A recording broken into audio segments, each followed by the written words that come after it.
Galimera, Galimera, Galimera. Good morning, good morning, good morning. And as you can see this morning, I am under siege from the chickens, the naughty chickens who nearly destroyed my laptop yesterday. So you guys can wait, all right? And Mr. Cockrell up there, I think he was the main culprit. Where's he gone? He's gone and hidden away. Anyway, good morning. How are we doing this morning? Well, what a glorious day. It is absolutely fantastic. Look at that. Clear blue skies, you can see for miles. Absolutely glorious, no wind or anything of that nature. It's absolutely delightful, and I should think Hillary Rogers, where you are, you're probably experiencing the same. A lovely morning. It is a morning for getting your washing on, that is for sure. Look at them, they're still following me about, the naughties, aren't you? You're all naughties. I'm watching you lot. Okay. Hillary says, I've missed you this last couple of days, and I've missed you as well, Hillary. Hopefully our lockdown clocks are set together anyway. But anyway, here you go. This is the back view looking towards Laguna and also Kalamaki. Absolutely glorious, especially when you stand in the sun. Get more sun round this side than we do round the other side, but it's absolutely glorious. And then as we look towards the north of the island, up to where Hillary Rogers is, looking towards Sillavi and further up to the north of the island, up to Pigadakia. Again, nice clear blue skies. So all in all, it's going to be a lovely hot day. And today's a very special day for Jane and I, because today we go down to the police station where we are issued our biometric residency cards. Dun, dun, dun, from the delightful Mr. Spiro. And we are looking forward to that. We are 100% in the system here. We're all legal, above board, no issues at all. And they're going to be like gold dust, those things, at the moment, the way things are looking. Also, I see Les Hardman tuning in as well. Nice to have you looking in, Les. I like your little stories about the halloumi cheese as well, because he's been posting up stories about his experiences of living in Cyprus back in the day. So anyway, that's the view from the balcony this morning. And I've actually decided today to turn myself around, actually, from where I am. I'm actually, at the moment, I've lost my controls now, so I'm going to just try just quickly so that I could get the controls back. Anyway, there we go. I thought I'd changed the view round. I'm actually looking a bit dark there, aren't I? I think I should have kept the other way. Anyway, it doesn't matter. Let's get on with the news, because there's been quite a bit been going on within the last 24 hours. Anyway, just a reminder, today, February the 23rd, it is a Tuesday, and it's day 109 of the lockdown. Yeah, 109 days. Anyway, COVID in the last 24 hours, that's proving quite interesting at the moment. At the moment, new infections are down from the other day. The other day I reported we had 884 new infections. Well, today we have 880 new infections across Greece. Total of infections since the pandemic started has been 180,672.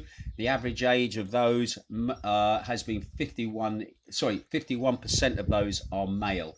Anyway, as for cases coming into the country, we've had 11 new cases identified at checks into the borders, and that was up from 7 on the previous day. Now, according to the national stats yesterday, there was 9 new cases on Macardo, there was 6 new cases on Kefalonia, and there was 6 cases on Corfu. Zakynthos, there was a report of 2 cases. However, when we look at the local news, that is higher. There has been 3 family members in Zakynthos that tested positive yesterday for coronavirus. A 50-year-old man and his 2 children, who are 16 and 14 years of age. All 3 of them had been suffering mild symptoms. They'd gone to the hospital for a check, and they tested positive. Anyway, they've been sent home to quarantine for 14 days. And they have seemed to have been in contact with somebody who had the virus and had previously been seen before. So again, they'll probably still be tracing their contacts. But so at the moment, we have 3 active cases at the moment here. Anyway, as for the total amount of cases we've had since the beginning of the year, it's been 87 cases, of which 50 cases have been found during the month of February. And we're not far off the end of February at the moment, so that's going to be interesting. Anyway, as for deaths at the moment, deaths are down. Yesterday I reported we had 25 deaths. Today, at the moment, we had 24 new deaths across Greece. That's bringing the total death rate up to 6,321 since the pandemic started. The average age of those people passing away has been 79 years of age, and 96.4% of them have been suffering from health problems or were over the ages of 70. Anyway, just to put that in context, the average death rate in 2019 was around about 329 deaths a day from other diseases, illnesses, heart attacks, and all other forms of ways that you can pass away. Anyway, again, still no information on gender of people passing away. For some reason, that has been removed from the stats. And just to remind you that we've had one death this year on the island, and that was this month. So that is our death toll here on Zakynthos for this year, has been one death. Anyway, at the moment, when it comes to critical cases, these are up actually across Greece. The other day I reported we had 326 critical cases. Now there are 346 critical cases. 233 of those are male, 113 of those are female. The average age of those people in ICUs across Greece at the moment is 68 years of age, and 60, I'll say that again, 68 is the average age, and 86.5% of them have underlying health issues and are over the ages of 70. Now, it's quite interesting. This is hot news off the press this morning. I've been going through Hermes News this morning.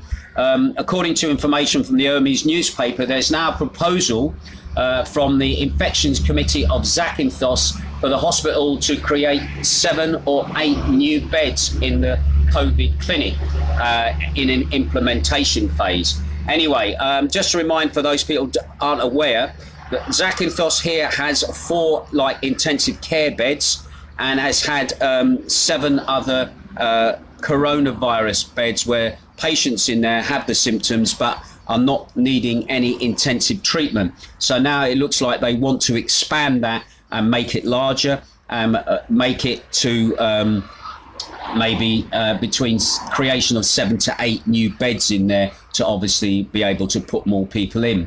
Anyway, the fact that the number of cases we have had in the last few days is down. This is coming from the committee. We do not rest, and for security reasons and for the decision taken, we want to implement this immediately. Asked about the situation in the hospital, the chairman of the infectious committee, Athios Markou, stated that yes, we have many discharges in the last few days, but at the same time, decisions are being made to shield our hospital.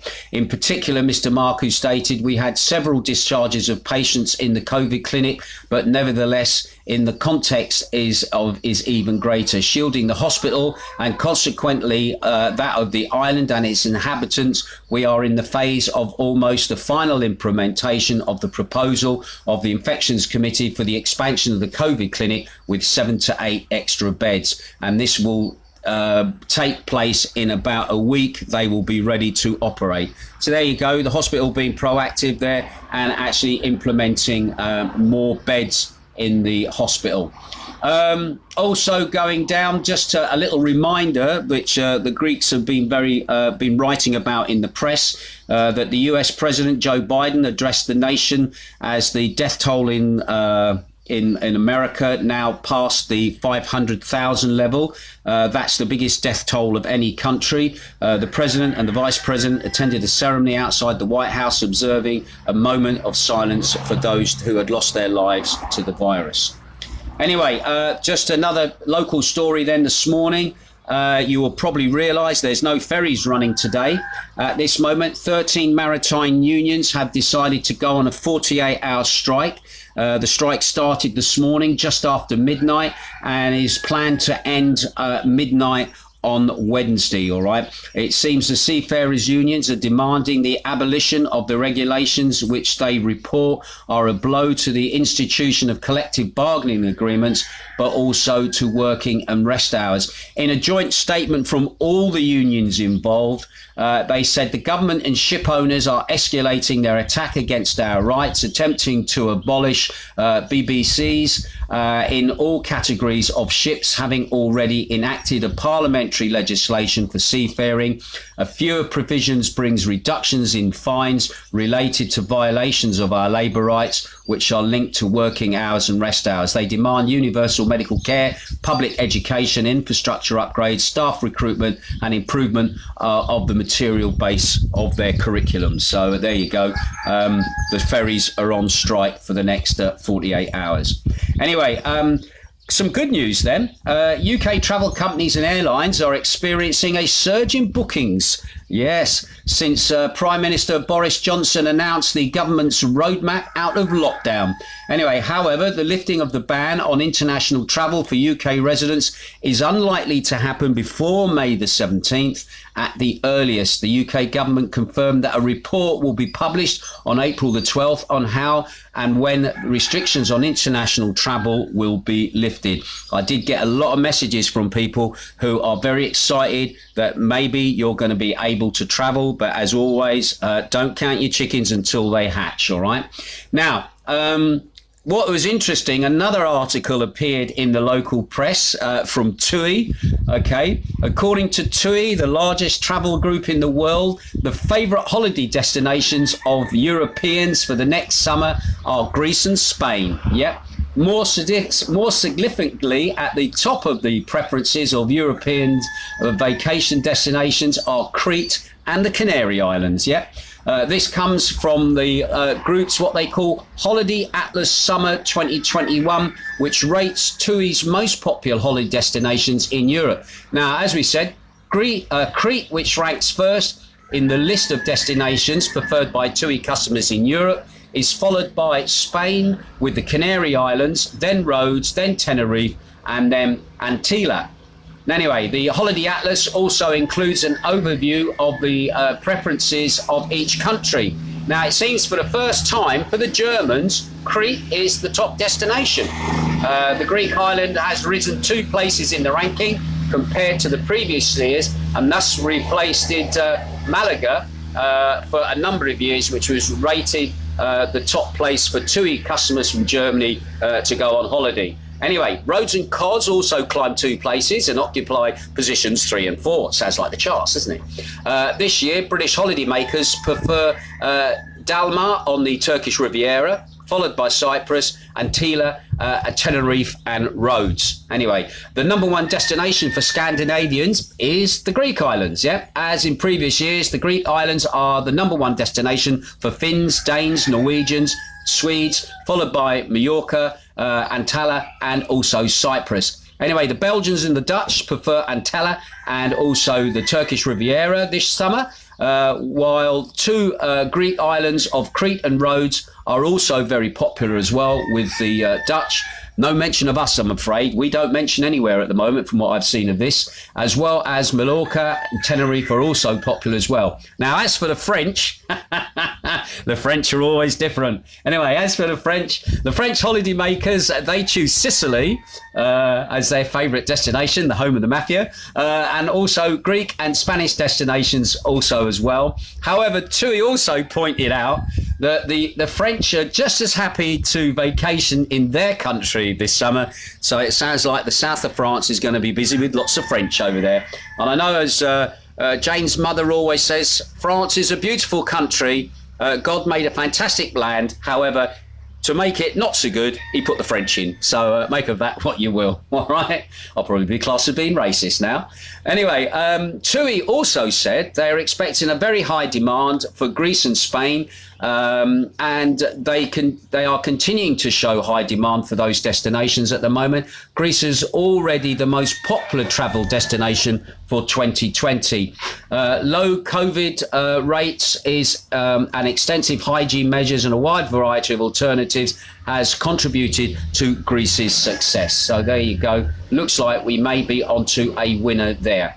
Anyway, another rather serious story at the moment. The members of the Greek Actors Union rallied outside the Cultural Ministry in Athens on Monday in protest at the government's handling of the alleged sexual misconduct scandal involving the prominent Greek actor and director Dimitri Megillanis. Anyway, protesters accused the Conservative administration of dragging its feet in dealing with the allegations and also called on the Culture Minister Lina Mendoni to resign. Anyway, in comments made to the state-run Athens Macedonia news agency, Kalogu Costa, the General Secretary of the Pan-Hellenic Federation of Spectacles and Audio, also called for strong legal and moral protection for people who report incidents of abusive behaviour.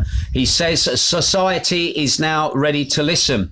Lingaris 56 appears before court in Athens on Sunday, appeared in court before Athens on Sunday, was given until Wednesday to respond to the charges of multiple rapes by the examining magistrate, and he will remain jailed until the court authorities said Linguanis until he comes to trial. Linguanis also resigned on February the 6th as the artistic director of Greece's National Theatre amid the reports of his behaviour. Anyway, he'd actually been handpicked for the job by Mendoni, the cultural minister, last year on August the 19th, after she scrapped an existing open competition for the post. So in other words, there was a lot of talk, there was a lot of favouritism, and that they were very good friends. Anyway, the Greek Prime Minister has also been defending calls for the cultural minister to resign over the handling of the alleged misconduct, but he is firmly standing behind his cultural minister.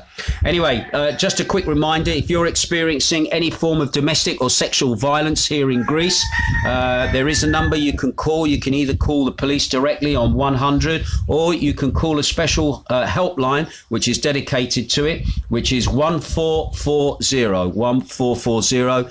Again, on that helpline, they speak not only Greek, but they also speak English as well. And they are all fully trained to deal with people who find themselves in that position, either to get help or just to be somewhere to be able to talk. All right. So once again, I'll give you that number again, 1440.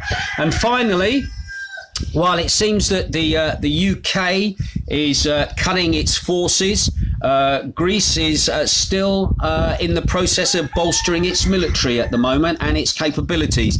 Now, interestingly, the Hellenic Navy is evaluating 6 proposals submitted before February the 17th for the supply of new frigates by France, the United States, the Netherlands, Germany, and the United Kingdom and Spain. Anyway, the Greek Navy, along with the Defence Ministry, are looking at 2 versions of French FDI frigates, which is a French and Greek configuration. They're also looking at the American MMSC, the Dutch Sigma 115, 2 German A2000s and A300s, and also Type 31 frigates, Arrowhead 140, and also the Spanish F110. According to well-placed sources, Athens will send the relevant letters of recommendation to France and the United States in the coming period. Now, the Italians did put a proposal in, but it arrived late, and they're proposing, basically, they have 4 frigates that they can construct or under construction if the Greeks are interested in those. So, yeah, I know a lot of my viewers are ex-military and obviously ex-RAF Reg, and I know for us, we're still waiting to see what's going to happen with our lot. We're in line for some major cuts, and also the Royal Navy's in line for major cuts at a time when Britain really should be bolstering its Navy. But anyway, we'll keep an eye on that story. As you're probably aware, there's been a lot of sabre rattling been going on in the Aegean and also in the Western Mediterranean with Turkey, and also the Cyprus issue as well. the Greeks are getting more proactive militarily wise in that, especially as Turkey seems to be very much in the pocket of the Russians at the moment in buying Russian missile systems from that nation. So again, at certain points, especially last year, I think most people's worries weren't so much about COVID, but more about what Turkey and Greece could eventually happen. Just got to remember 1974 when there was the coup in Cyprus, and also the coup in Greece as well with the junta. So anyway, there you go. That's the news for today. Let's have a quick look. I've got a chicken who sat here giving me the eyeball at the moment. Let's have a quick look. I've got quite a lot of people tuning in at the moment, which is lovely to see. Hilary Rogers is also looking in as well. Obviously, she says, I've missed you these last couple of days. I've already said. Emma Marco from Essex is there as well. Chick Valentine, Raffridge Buddy, is also tuning in. Hilary Rogers said, it's absolutely glorious here in her side of the island, up there in Pigadaccia. Tim Crystal, I was talking to you yesterday over there, fella. I hope you're keeping well. He says, good morning, buddy. Lovely here too. Thanks for the call yesterday. Pretty much needed the boost for me. Yeah, a bit of boost of morale. Also, Danielle Rogers as well. Had a lovely little chat with her last night as well. Les Hardman is watching. Nice to see you tuning in, buddy. Howard Lamb is giving me emojis of chickens. Attack chickens by the looks of it. Ashley Duncan is watching as well. Lyndon is watching as well. How the old allotment's doing well, Lyndon. Amanda Gregory is watching. Looking forward to Amanda's weather forecast. She says, good morning. Tim Troon is watching as well. Andrew the Fridge Watkins over there in Wales is watching. Oh, here's Amanda's weather forecast today. Amanda says, clear blue skies with sunshine all day. A high of 17 degrees. Will feel like 20 degrees and have a fab day. Thank you for that absolutely fantastic weather forecast. I love it. Shane Bowen is watching as well. Heather Flynn is watching. Heather, has Heather said something? No, she's not said anything at the moment. Jerry Coyle is watching. Shane Bowen says, Gallimera Ginge from a very windy Exmoor. Have a great day. Oh, and just to remind you, Shane, my dance anthem show number 5, I put it up online last night. So you can listen to it. You can get that blaring out your speakers across Exmoor. That would be absolutely fantastic. Just to remind you that today I am preparing my show for Friday, Dance Anthems. That'll be show number 6. Looking forward to see how show 5 does in the Mixcloud chart. And the Northern Soul show that I did last week has done reasonably well in the charts at the moment. So I'm chuffed about that. And last night, the show went out again. And I'm going to, at some point today, get that show up online from last week for you to have a listen to at your convenience. All right. Kevin Bell is watching as well. Andy Owen, Martin Cussell, Raffridge Buddy, Thexis Ferrati. Thank you, my darling. How are you? Is tuning in as well. Andy Owen says, good morning, Ginge. Have a good one. Dennis Patrick Carroll from Cyprus is tuning in. Nice to see you, buddy. Give you a quick wave back. Oh, no. Oh, I had a chicken on the... actually standing on the laptop. Bloody hell. They're going mad, this lot. Sakis Theodoros Mitsasu is also watching as well. Lovely to have you. Alan Shaw, Linda Gary, Karen Finch, cousin is tuning in. AD Pratt, Baz Holsworth, John Elwell, Christine Waldridge, Mark Billingham, the Poacher, Barbara Walker, John Cuthbert. Lyndon is tuning in. He says, good morning, Ginge. Disappointed. It looks like no May holiday this year. Hope to see you in the year. Well, mate, all we can do is just fingers crossed and wait and see what comes up. I've got to be honest, I'm hating the way that the two witless and unbalanced are going on. Witty and the other idiot are saying, we think you're moving too fast, Boris. You think you're moving too... move too fast? Bloody, you've got to be joking. Anyway, we need to get back. We need to get back to work. We need to get the economies on all sides of the world restarted again. And this slow, quick, slow is driving everybody nuts. And also some of the stuff they've been saying about these new restrictions, about you can't have people in your house, but you can have so many people in your garden. And the mind boggles. It really does. Boris, just get a grip, grow some balls and say, I'm in charge. Shut up, you two idiots. We're going to go back to work. We're going to get the bloody economy up and running again, because at the end of the day, this has all got to be paid for. And I know at the moment, it looks like the British military are going to be the first ones who are going to cop the bill to pay for the idiocy. I can't even say the bloody word this morning. The idiocy, I'll give up trying to say it, that's been going on. Anyway, grow some balls, Boris, get a grip and start getting people back to work, get them out their houses, get them back in the pubs, get them back in the bars, get people working again, because at the moment we rely on you to a great deal to get people over here to have their sodding holiday. So bloody well, get on with it. And Sean Bowen says, cook them bloody, I think he's talking about the chickens there. Anyway, I'm just going to quickly run through. Steve Hodgson, frontline worker up there, looking in as well. Nice to see you. Emma Marcus says, say it as it is, Ginge. Brilliant. Thank you for that, Emma. Dave Camp says, morning, buddy. Wish you a cracker of a day. Listen, we've got to go see the man at the police station today. Hopefully everything's going to be okay. We're kind of feeling very privileged to get our residency permit, having the new permit as well. Oh, Christo from Magdalena's is looking in as well. Nice to see you tuning in, buddy. Anyway, that's it from me for today. Once again, if you've got any requests for tomorrow's live show, then obviously please just come and pop your requests. I've already seen people popping requests in already in the last 24 hours. I'll start collating those. And don't forget, live broadcast tomorrow from Studio One here in Macardo, out to the world. I always love to see how things go. Oh, and the last show did quite well, actually. It got to 61 in the pop charts and also got to, I think, number 40 odd in the soul, which was great.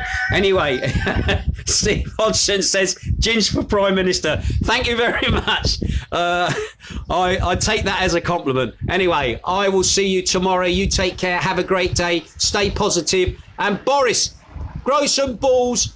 Tell them you're the man in charge. Shut up, witless and unbalanced, and get yourselves back to work. That's what we want. Catch you later. Ta-ra.